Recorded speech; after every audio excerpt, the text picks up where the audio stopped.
Pues os lo comentaba al principio del programa, ya está con nosotros Manuel Fuentes, el director de la Fundación Candeal Proyecto Hombre. Muy buenas noches, Manuel. Buenas noches.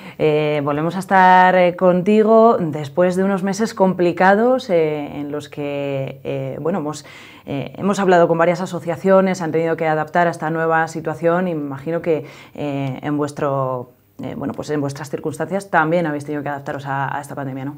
Por supuesto, no había más remedio y además era una cuestión de responsabilidad y de cuidado de las personas a las que atendíamos y de todo el mundo, de las personas del entorno, porque lo que ahora es más importante es tener una visión de comunidad, ¿no? De comunitaria. Manuel, vamos a hablar de esos datos que habéis presentado hace una semana, yo creo que fue la semana pasada cuando lo presentabais con motivo del Día Internacional. Hablaremos de estos datos, les analizaremos, pero sí que quería saber un poco cómo habéis vivido dentro de la asociación estos casi 3 meses, cómo os habéis organizado, porque es un colectivo vulnerable, pues que necesita, no sé si de más cuidados que el resto, pero sí que de una mayor control, ¿no? Bueno, es un colectivo vulnerable, sin duda ninguna, al menos una parte de él lo es. Es cierto que tenemos una diversidad de programas, hay programas que son programas ambulatorios, hay programa residencial. El programa residencial, digamos que es el lugar de más riesgo, como todos sabemos, y bueno, tuvimos que tomar medidas inmediatamente para reducir el contacto social con el exterior lo más posible, restringir visitas, restringir el acceso de todo el mundo que no fuera absolutamente imprescindible. Estamos hablando desde el voluntariado a las familias y facilitar otro tipo de relación por vía telemática, como hemos tenido que hacer muchas personas, ¿no? En este tiempo.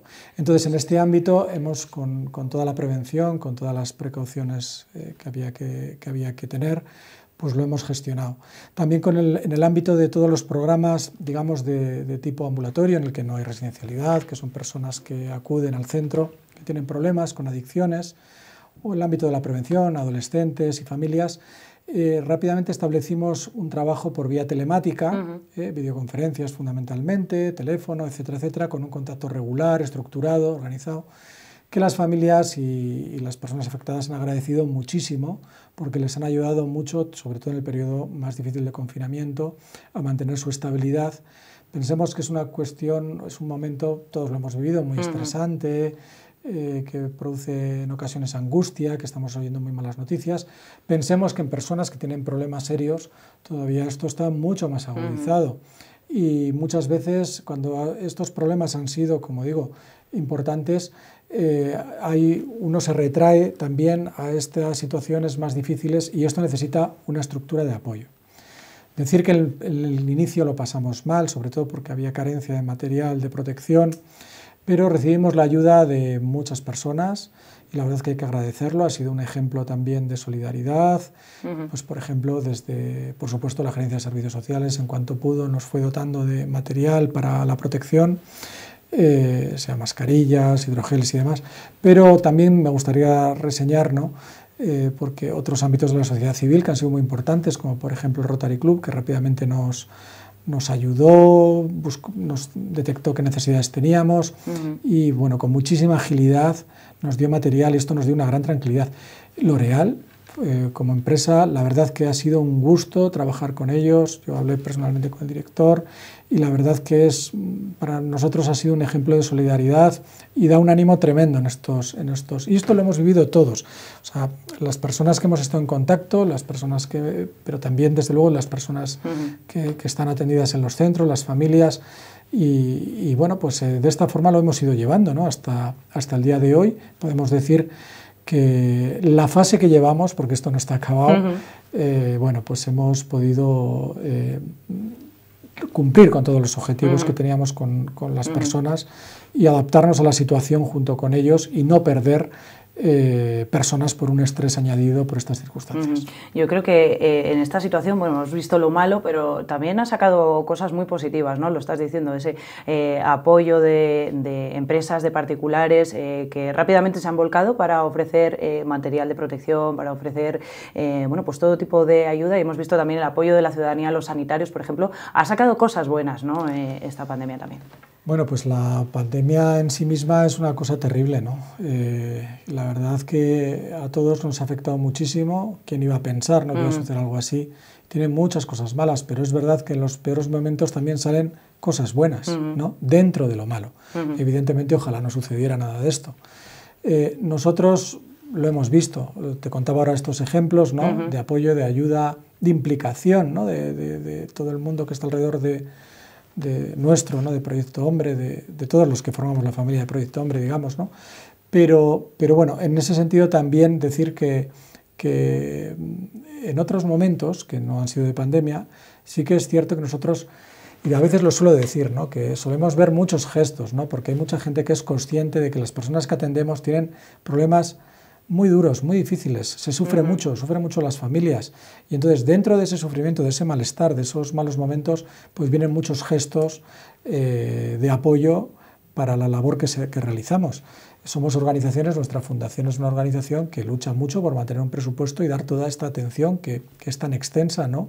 A lo largo del año a tantas personas con tantas necesidades, y aparecen muchos gestos de solidaridad, de generosidad para que sigamos haciendo esta labor, y la verdad que gracias a ellos, gracias a todos, logramos hacerlo. O sea que sí, hay muchos gestos positivos que dan mucho ánimo. Manuel, me comentabas al principio del programa que afortunadamente no habéis tenido ningún caso dentro de, bueno, el centro residencial y dentro de la asociación. Eso ha puesto las cosas un poquito más fáciles, ¿no? Bueno, pues sí. Obviamente nosotros tenemos servicio médico, hemos estado guiados por el servicio médico, obviamente también nosotros hemos seguido todas las recomendaciones de una forma estricta que se marcaban. Todo esto evidentemente contribuye muchísimo a limitar el acceso al virus, pero todos sabemos también que no hay una garantía total, incluso aunque pongas todos los medios. Es un virus pues extraño que se puede contagiar, sabemos, de muchas maneras, y no sabíamos. Teníamos la incertidumbre de que en un momento dado pudiera colarse pues de cualquier forma, no sabemos cómo, ¿no? Hay muchos medios, como todos sabemos. Sin embargo, no ha sido así, ¿no? Hay que dar gracias a que no hemos tenido ninguna situación, nadie se ha contagiado, pero como decía, esto no ha acabado, hay que seguir con la precaución, y más en estos momentos que todos corremos un cierto peligro de relajarnos, ¿no? De ir volviendo a esa vida normal, y necesitamos recordarnos el mantener esto, y nosotros estamos en eso y durante largo tiempo lo mantendremos. Claro. No sé si habéis abierto ya las visitas de familiares o cómo estáis haciendo ya esa adaptación a la nueva normalidad. Sí, bueno, en este sentido estamos siguiendo también un poco las indicaciones que seguimos de la Gerencia de Servicios Sociales, que es un poco, digamos, la guía, el marco en el que nosotros nos ubicamos para estos protocolos de centros sociosanitarios, y concretamente el Comisionado Regional para la Droga, ¿no? En ese sentido, la Junta de Castilla y León ha ido indicando, conforme a las fases, ¿no? De desescalada, una serie de pasos. Nosotros hemos ido de una forma, digamos, muy prudente, sin ninguna prisa, porque lo importante para nosotros era la seguridad. No se trata de dar pasos para luego tener situaciones de dificultad. Y ya sí, desde principios de, digamos, bueno, pues a primera, segunda semana de junio, si no recuerdo mal, empezaron a llegar las primeras familias, y obviamente en un marco también de mucha precaución, en el que, bueno, pues cuando en el centro residencial, por ejemplo, no entran a la zona de convivencia, afortunadamente tenemos otros espacios, ¿no? Que están separados, y la persona puede acudir. Son visitas con mucha prudencia, porque claro, tengamos en cuenta que hay que procurar la salud de personas que están conviviendo, y que no es decir, que puede concentrarse un contagio, y esto realmente es muy problemático.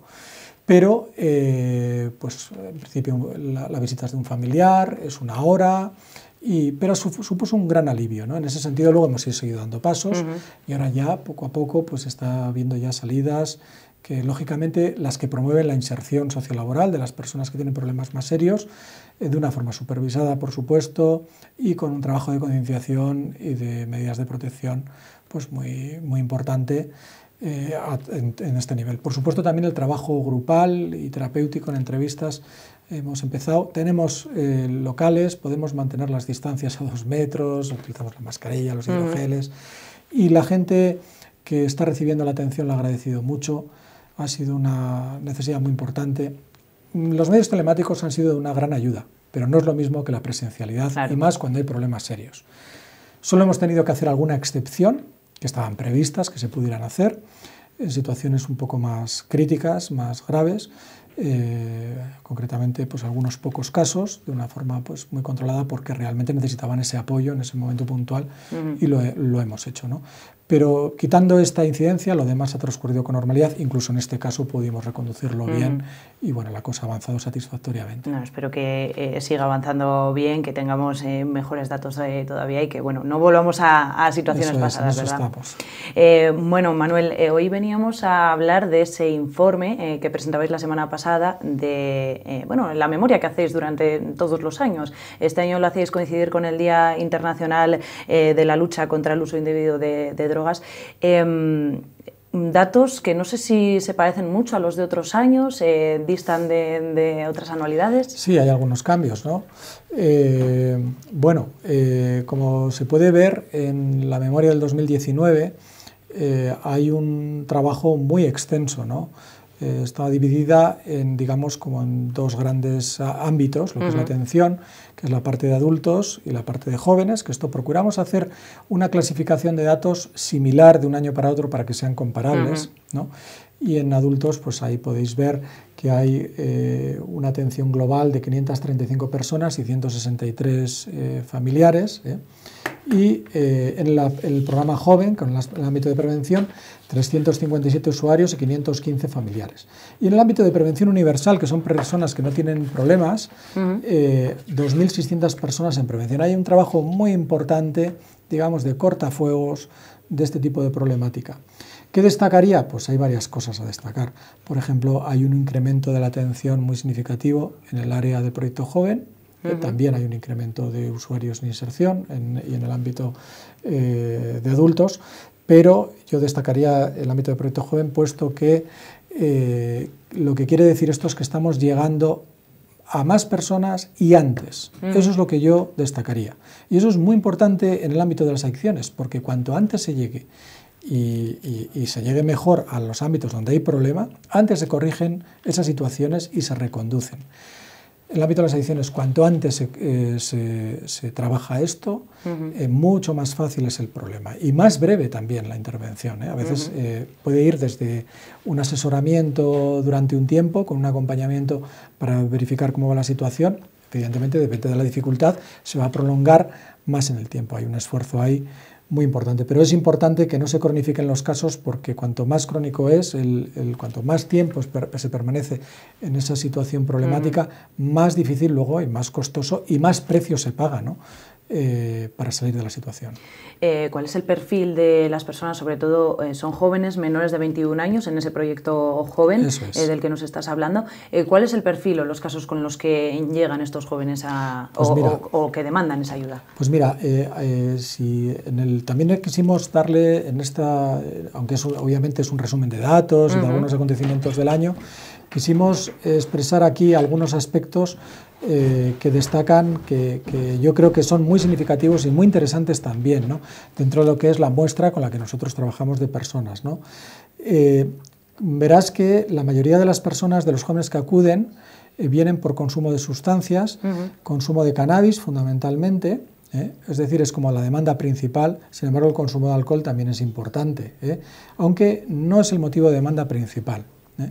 Y en el ámbito del trabajo también que realizamos, que tenemos un programa, que es el programa Ariadna, en el que trabajamos la prevención y el tratamiento de las adicciones sin sustancia.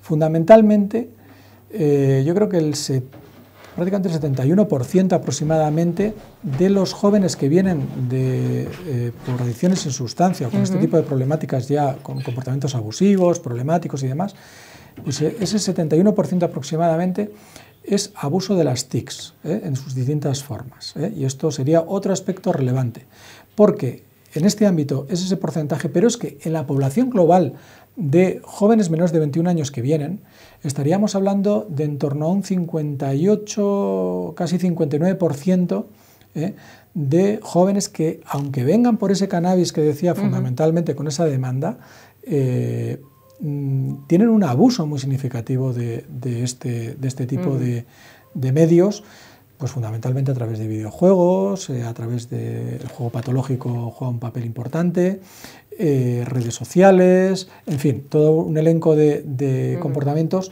que son muy problemáticos y aunque no son identificados como problema principal, juegan el papel de problema. Es decir, ¿con esto qué quiero decir? Que a veces enfocamos como problema un tema y hay otros. Y de hecho, lo que tenemos que hacer a lo largo del proceso de cambio que se realiza es al final hay que trabajar todos los aspectos. En el caso de las sustancias, evidentemente es eliminarlas, pero en el caso por ejemplo, de la utilización de los TICs, es llegar a un uso racional y equilibrado con la vida de las personas del uso de las TICs. Es decir, tampoco sería el objetivo primero, salvo en un caso muy, muy extremo, no sería el objetivo nunca erradicarlas, sino que haya un consumo de este tipo de medios adecuado, integrado, de una forma normalizada. Ya veníais avisándolo en años anteriores, porque yo me acuerdo en otras ruedas de prensa presentando estas memorias que ya poníais el aviso en ese uso abusivo de las nuevas tecnologías, de las TIC. Este año también habéis llamado la atención, lo mencionabas ahora mismo, sobre la demanda del juego patológico, lo que también se ha incrementado sobre todo en mayores de 21 años. Bueno, en los dos ámbitos tenemos juego patológico, sí que es verdad que este año lo hemos reflejado en el ámbito de los consumos de demanda principal conjuntamente con las sustancias, porque normalmente las sustancias más consumidas son la cocaína, el alcohol y el cannabis, digamos que es lo más principal, pero el juego patológico este año, que casi es un 6%, lo hemos querido reflejar porque nos parece significativo, ¿no? Y porque ha venido como demanda principal. Normalmente cuando es en adultos es más frecuente que sea juego con apuesta, es decir, con dinero de por medio, y también hay juego con apuesta en jóvenes, menos de 21 años, y en los dos ámbitos hay mucho abuso de los videojuegos, que también me gustaría reseñar que eso también es juego patológico. Y de hecho, pensemos que ya se van produciendo fenómenos mixtos en los que los propios videojuegos animan a los jugadores a gastar dinero para continuar jugando o tener determinado acceso a determinadas ventajas del juego, etcétera, etcétera. Quiero decir que son fenómenos muy relacionados y que pensamos además, y de hecho el tratamiento y el proceso de cambio se realiza de esta manera, siguen un proceso evidentemente muy similar al del resto de las adicciones, porque seguramente los mecanismos implicados de tipo neurofisiológico son similares, pero evidentemente no tienen las consecuencias fisiológicas que tiene un consumo de una sustancia. Pero sí que es un proceso de cambio que hay compulsividad, hay irritación, si no se puede realizar el comportamiento pues compulsivo, se producen otros fenómenos como la agresividad, absentismo, fracaso escolar, es decir, va llevando asociado toda una serie de desestructuración alrededor, como las sustancias.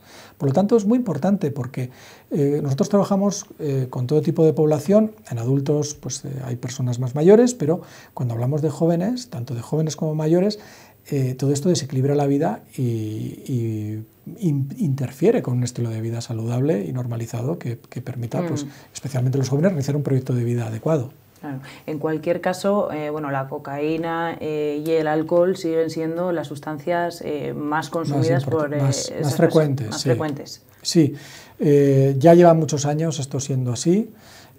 Bueno, la cocaína ya desde hace ya muchísimos años ocupó ese lugar, continúa dando pues tantos problemas, ¿no? como da. Son policonsumidores, la mayoría de las personas que nosotros vemos consumen diversas sustancias. Es verdad que identifican, y esto es a veces un poco, nosotros seguimos un poco un criterio de lo que sucede, pero también escuchamos lo que las personas nos dicen. Pues dan más importancia una a otra y en función de eso se establece la demanda principal, pero pensemos que el consumidor de cocaína muchas veces tiene un consumo abusivo de alcohol o de otras sustancias también, O sea, que es decir, el policonsumo es lo más frecuente. Son excitantes del sistema nervioso central, dan muchos problemas a largo plazo, dan problemas de tipo psicopatológico, dan trastornos mentales, producen depresión, producen ansiedad, van generando toda una serie de problemática añadida que cada vez dificultan más a la persona el salir de ahí, porque claro, cuando deja de consumir se siente muy mal. Entonces se va metiendo en un pozo cada vez mayor que la arrastra a él y arrastra a su entorno, que va viendo impotente como pues el ser querido, ¿no? Entra en un proceso de autodestrucción. Y bueno, pero es un proceso que, quiero decir que también lo quiero decir, que la buena noticia es que hay salida, es decir, porque la inmensa mayoría de las personas con las que trabajamos, y eso se puede decir rotundamente y es una buena noticia, es un motivo de esperanza, mejoran muy significativamente su situación. O sea, eso hay que decirlo con absoluta claridad. Y resolver totalmente un porcentaje muy importante. Evidentemente ahí influyen otros factores, que es la colaboración de la persona, la colaboración de la familia también o del entorno ayuda mucho, y por eso nosotros invitamos a las personas a que colaboren. Cuando el proceso es muy largo, hay familias que están muy hartas, es comprensible, pero nosotros no queremos que vuelvan a la situación anterior, les ayudamos a manejar la situación de otra manera. De una manera que va a contribuir a que la persona resuelva el problema. Y eso lo cambia todo. Y bueno, evidentemente también, cuanto más tiempo se lleva, por eso aludí al principio, pues más cuesta. Pero incluso en procesos muy largos, las personas salen adelante. A veces con recaídas, porque cuando se lleva mucho tiempo, la recaída es muy frecuente. Pero la recaída no quiere decir fracaso en absoluto, sino muchas veces es oportunidad para aprender y salir adelante. Y ahí están tantas personas que han salido de este problema y hay que decirlo con absoluta claridad, que vale la pena trabajar por estas personas, que se sale adelante, y cualquiera que nos conoce, y hay mucha gente que ha venido a vernos y que sabe de la situación, pues sabe que son personas maravillosas y estupendas, que bueno, pues que se ha librado de las garras de un problema pues muy, muy duro. Bueno, reseñar este mensaje, ¿no?, positivo, que se sale adelante. También hablabais en esta memoria de la importancia de la alimentación y del deporte, y por eso desarrolláis actividades. Bueno, ahora con el coronavirus muchas han tenido que paralizar temporalmente, pero desarrolláis dentro de los programas que hacéis varias actividades para el fomento del deporte y de la actividad personal, ¿no? A ver, el aspecto de educación para la salud nos parece que es un aspecto de primera importancia. Se trata no solo de resolver en la persona solo el síntoma, digamos, principal por el que viene. Realmente lo que hace falta, y esto las personas se dan cuenta enseguida, es un cambio de estilo de vida, ¿no? Y en ese sentido procuramos, ¿no?, hacer una atención integral, ¿no?, de la persona que le vaya a favorecer su salud en global. Claro. Es decir, evidentemente resolver el síntoma es principal y hay que resolverlo. Pero no se trata solo de quitar ese síntoma, sino se trata de que las personas, cuando salgan de un proceso de cambio, se sientan satisfechas con su vida. Eso es lo más importante. De hecho, eso es realmente curar este problema, porque muchas personas entran al tema de la droga.